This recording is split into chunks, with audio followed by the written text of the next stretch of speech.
Welcome, the Gamer Man's Lounge. Awaken to play.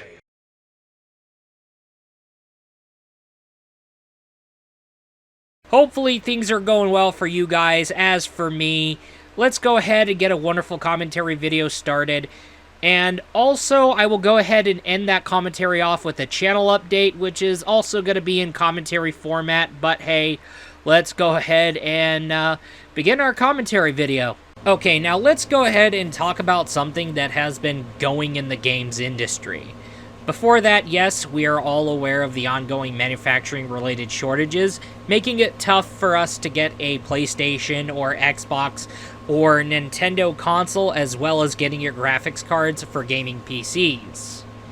However, let's say you're lucky enough to get you either a console or manage to get your latest RTX graphics card and get your PC built or upgraded. What do you have to play? That is the question. What do you have to play? Sadly, we're also dealing with a content shortage alongside, and good luck trying to find anything new to play in the future. At least remasters and compilation packages manage to keep giving us something to play, and that is why I say video game preservation is a big damn deal. In a previous video, I discussed 3 things that were impacting the games industry, especially before the events of 2020, because yes, the industry was already taking a heavy toll before the events of 2020. We covered on people rushing in half-baked products in order to, for example, satisfy the investors' wishes for holiday season clout. Also, the predatory monetization practices like, say for example, microtransactions and loot boxes that should be found in free-to-play games in order for those kinds of games to stay alive and free and have additional content, but you find them in a $60 game that has a $30 season pass.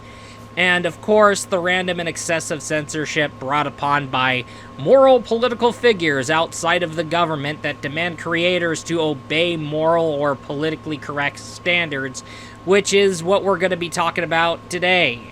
If we're talking about the Chinese government, they're the only show in town doing the government censoring of entertainment. But like I said, outside of China, the censorship is done by people outside of the government who happen to be political and moral figures and will wage war with creators and find every means to basically backing creators into a corner and force to censor themselves. Keep in mind, this is worldwide. Even Japan is affected by this. This is where you see games, regardless of age rating, get randomly and excessively censored. Creative freedom is taking quite a hell of a beating from all this shenanigans, and creators won't make what they want or what the target audience of their IPs want. Also, the audience, and especially the target audience for IPs, get pushed out of the way and at times demonized and painted as villains. This is part of a result of a political, moral climate that I would like to call Contentpocalypse. This is where you see multiple forms of entertainment impacted. YouTube videos, hence why you got Adpocalypse, music, movies, comics, anime, manga, games, especially, of course, video games. You have Sony's strict content international policy, oh yes, international policy, going very strict on suggestive and sexual themes, and Microsoft is trying to play follow the leader with it. Hence why you saw the situation with Galgun, as we discussed in a previous video. Hell, Senran Kagura, a franchise well known, especially for its fan service, is on its 10th anniversary and ain't no one able to do jack shit with this franchise. The closest thing they can get is that Hyperdimension Neptunia crossover game, and that's just it.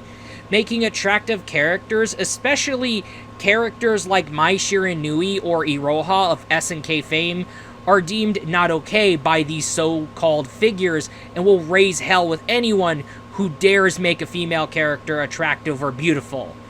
Especially, these people will go anal on anything that involves suggestive and sexual content. Hell, that is what brought upon us the international content policies by platform holders. If you want your fix for fan service, waifus, or any suggestive and sexual themes, you can just go for an NSFW game from the good old R18 Plus market, but sadly, these figures are declaring that NSFW is a public health crisis and are going after that too. In previous videos, I've talked about a visual novel developer who got their PayPal account locked out, and Steam rejected games that are NSFW or launch on Steam for all ages, but offers an uncensored patch, despite Steam deciding to add adult game filters, which you can turn on in your account settings. Faku and Denpasoft had to get their stores readjusted due to unforeseen circumstances, probably related to today's climate. No matter what age rating of a game, they feel that audiences need to be treated like kids, especially in a game that has an age rating that is clearly for older audiences. Also, let us not forget games for fun, entertainment, winding down from a long day, escapism. No, that's not okay by these guys. Games being games is not acceptable for these figures either. They feel that their audiences need to be lectured like they know no better. That said, good luck trying to make something new without having investors dogpile on you because they're impatient for stock market dollars, or having puritanical crusader mobs jump on you because either one of your female characters are attractive or your game has too much fun. In thankful news, retro gaming has been given more simplistic solutions, ranging from retro-centered consoles like Evercades to arcade 1-up cabinets to remasters, remakes that feel more like remasters with way more overhauled HD graphics like Panzer Dragoon Remake, for example, and retro releases like, for example, Castlevania Advance Collection and Hamster's Arcade Archives lineup, for example, as well. I keep saying for example too many times, but you get the idea. Even before the events of 2020, there were signs that we might head for another video game depression pretty soon. I mean, comics took quite a hell of a beating due to today's environment, and people are getting comics from crowdfunder campaigns rather than traditionally getting them from a comic book shop. That Contentpocalypse shindig is way worse than ever, and we barely got a break from it when we were locked into our homes last year, and we never got a break from it all even before that.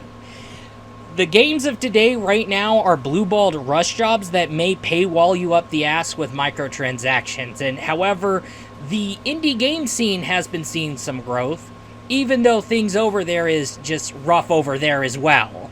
As a matter of fact, we seem to notice some devs go from mainstream to indie worldwide. I think if we had multiple industries in the event the current one crashes and burns, we would hardly be in this escalated mess, but even if we manage to do so, better late than never. If not, we're still screwed either way.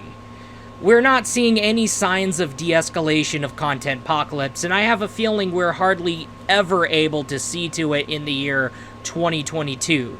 Just like the ability to be able to get a hold of a new PlayStation or Xbox or a new RTX GPU. If creative freedom continues to be choked out the way it has been for recent years, we may be looking into a very grim future until the entertainment industry manages to become a new and all that shenanigans gets aired out. And this is the part where the channel update kicks in at the end of the video, and of course, let's get right on going with this channel update. As of right now, the Thanksgiving special has been reinstated. That's right, the Gamerman's Lounge Thanksgiving Special 2021 has been reinstated. This is due to events that kind of went more into my favor, and also the fact where I decided to just one day was like, you know what, screw it, just do it. I'm just tired of getting held back a whole lot, and I figured I want to go ahead and just do what the hell I want to do what the hell I need to do, and do what I feel what I need to do. And then, however, days later, I was like, okay, we'll do the Thanksgiving special. Sounds like a good idea. It has been in tradition where I would go and do holiday specials, like, say, Halloween specials, holiday specials, New Year's specials, of course. Yeah, I remember doing every year a New Year's special lately. Now, I barely got the chance to do, like, a holiday... I did something a little bit quick for, like, the holiday season, like the Christmas cookies video last year. But, however, I think what I want to go ahead and do for this year in 2022 is that I got my Halloween special done and dealt with. Alright, I got the Thanksgiving special, and then I got the holiday special, then I will work on the New Year special, and then I will go ahead and figure something out for Valentine's Day. If it has to be, I'll do another waifu event to keep in tune with the Valentine's theme. It is tradition from time and time where I would go and do these holiday specials from left and right, and really it's more fun, kind of helps me get festive when it comes to like holiday specials from left and right, and I have a good time doing those holiday specials. Now, I remember doing New Year specials a whole lot, while also doing holiday specials and Halloween specials. I remember how I used to do things for, like, Thanksgiving, in honor of Thanksgiving. This is kind of me deciding, you know what, I'm gonna get back in the habit of working on Thanksgiving specials alongside the Halloween specials and alongside working on the holiday specials and then working on the New Year specials, because Halloween, the holidays, New Year, especially Thanksgiving, are a really big deal to everyone, me included. A really big deal to my family as well. So, yeah. So, to keep myself from beating around the bush, yes, I have reinstated the Thanksgiving special, and that totally said the Thanksgiving special is already getting figured out. It's already getting sorted out. And this year, of course, there's going to be a holiday special, and of course, there's going to be a New Year special. But I also have a very special day planned alongside the holiday special and the New Year special. And I'm not going to drop too much, but however, I'm just going to cut myself off and end it at that. So yes, Thanksgiving special reinstated. And with everything I got to say off my chest, that is all, and I will be looking forward to you in the next video. Peace out. This is nothing but a video product made by a fellow gamer man. Ayo!